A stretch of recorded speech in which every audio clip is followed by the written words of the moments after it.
In Missouri, the scientists excavating DuSable's gravesite are well into their second week of work and are optimistic that they'll find his remains.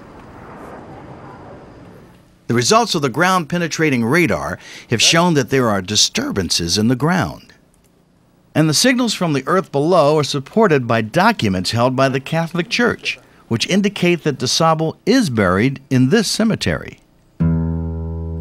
Although the records about DuSable's remains are limited, those about the end of his life are more complete, and all together they tell a tragic tale. It's a very sad story. Like many people in the period, he went from relative affluence to being in debtor's prison or being formally declared insolvent. He's not alone in that. It was a difficult period for a great many people. We don't know what happened to DuSable, but one theory is that he was a victim of the Spanish government's offer of free land to anyone willing to take a chance on Missouri. Unfortunately, many of the land grants later proved to be worthless.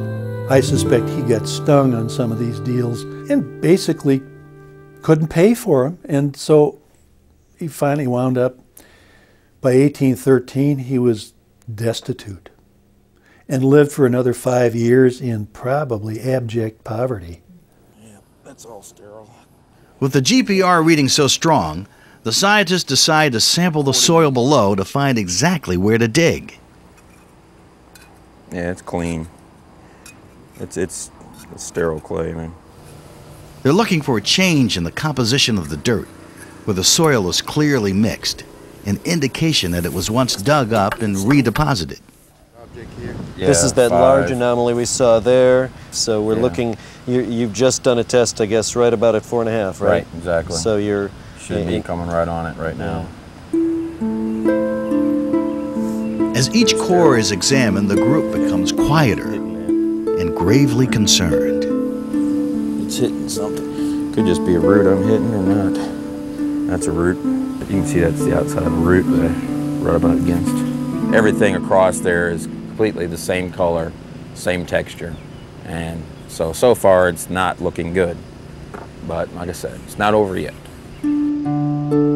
The team continues sampling the soil, trying to disprove the results. They go deeper and move to different locations. Based upon the soil core so far, there is no pit. There is no burial shaft. That all the soil is consistent as far as color and everything of those cores that we just did. Now again, they may be too shallow, so now I've got a larger one I can do a little bit deeper.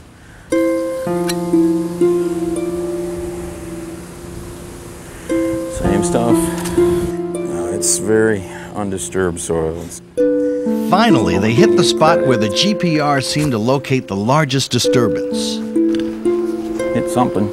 Don't know what it is, but there's something right there where you saw the anomaly. But it is not what they hoped it would be.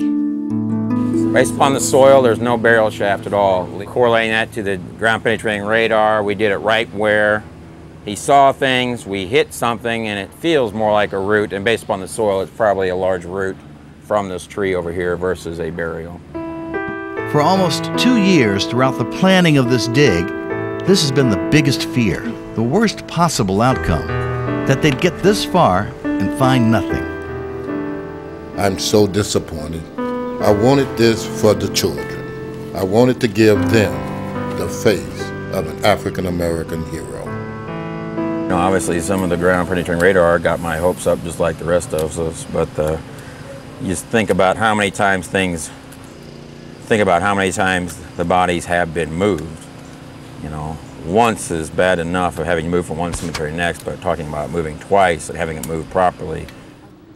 In all likelihood, in order for the bones to have been moved, a caring family member would have had to stand by and make certain that the work was done properly. But records indicate that there was no such person for DuSable.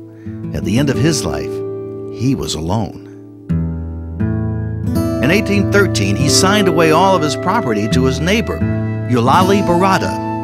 In exchange, he asked that she care for him, do his laundry, feed his chickens, and make sure he was buried in the Catholic cemetery. We know she did that once, but clearly there was no one there to see that the remains were moved again. and again.